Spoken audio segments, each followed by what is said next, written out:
Okay na? For today's video, ayan. So, magtatanong tayo sa mga estudyante kung paano nila pinagandaan poster making contest. Malalaman natin dito kung sino talaga yung nag-practice sa bahay. Siyempre, uunahin natin isa-isa. Kanino kaya or sino kaya ang mauuna na tatanungin ko sa kanila? Siyempre, dito muna tayo kay Miss Bautista. Yan, kay Audrey. Audrey, ano paghahandang ginawa mo sa poster making? Ano paghahandang ginawa mo? Nag-practice ka ba? And then, okay. So, di ba yung tema natin is all about excellence? Okay, para sa'yo, what is excellence? Ha? The closest thing to perfection. Wow. Okay. Okay. Okay, very good. Ayan. Thank you, Audrey. Okay, gawin mo ha. Kailangan. Maganda yan. How about you, Miss Atasha? Nag-practice ka ba sa bahay niyo? Hindi. Wow, talaga. Ang galing naman. Siya po yung bagong transferee siya. Top 1 siya sa school niya dati. Si Miss Atasha. Okay, for you, Miss Atasha, para sa iyo, di ba yung tema natin, excellence? Sabi ni Audrey about, ano yun, Audrey? About nearest to the, ibig sabihin sa'yo ng excellence? The closest to perfection. Okay.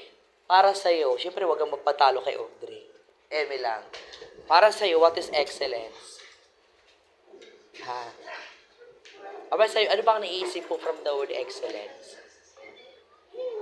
Dapat ba yung mga estudyante dapat ano? Yan, very good. Yan ay para sa yung excellence. Mag-aral lang mabuti. Okay, very good. Thank you, Miss Atasha. How about you, Celine? Okay, nag-practice ka ba sa bahay? Wow, very good. So, for you, what is excellence? Kasi yan ang natin yung theme ngayon eh. For you, what is excellence? Sabi niya, mag-aral lang mabuti. Para sa'yo, ano naman yung excellence? Maghirap po kaya mag-aral ko ng mabuti para ma-achieve po yun. Wow, very good. Maghirap. Kasama yan, tama yan. Kasama yan sa pag-aaral yung paghihirap. Kasi di ba may kasabihan, the fruit of education, mga ganon. So, pag mag-aral kayo ng mga ayos, magiging successful kayo. Tama ba, Lacorte? Tingin dito, Lacorte. Tama ba? Wow. Very good. Sainel. Ayan. Ito si Sainel, oh. Tingnan mo yung hair niya. Wow. May paano si Mayura. Anong tawag dyan? The duckling. Okay. Mary Sainel, tingin para makita ko ni Mami. Para sa'yo, what is excellence? Sabi niya, maghirap para ma-achieve yung dream. Sa kanya naman, mag-aral ng mabuti. Iba naman kay Audrey, English kay Audrey. Ano sa'yo? Closest to the, Wow. Excellence is never give up. Tama! Kasi pag mag-give up ka sa buhay mo, especially, pag sinabi mong, nahihirapan ako sa pag-aral ko, mag-stop ako. No. Never give up. Di ba may kanta dyan? Never give up. Na, na, na. Never give up. Na, na, na. Yan. Okay na yan. Okay, ito naman tayo sa mga boys. Steve, huwag ka magpatalo, Steve. Anong nangyari sa mukha mo? Ba't puro ano? Ba't may black? Hala. Steve, sorry. Ba't may uling ka sa mukha? Sorry, Steve. Nahawa kita. Okay, Steve, para sa'yo, what is excellence? Professional and? Perfection and high grades. Oh, wow. Very good. Hindi siya nagpatalo. Very good, Steve.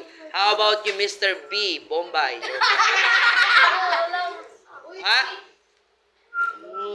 Para sa'yo, anong excellence? Ay, naku si Abdul. Wala masagot. Ano about you? Tingin. Excellence. Oo, mag-aral ng... Mabuti. At Ano daw? ano? Pag mag-aral ka ng mabuti, ano magiging future mo? Magiging rich daw. Basketball player. Ha? Basketball. O ha, magkakaroon ng wonderful life. Okay. So, ayan po yung aking advisory class na pang-umaga. Grade 5. Ayan. So, dahil nalaman nyo na kung ano yung para sa kanilang excellence, ano sasabihin nyo if you like the video, sabihin nyo? Ulit, if you like the video, Subscribe!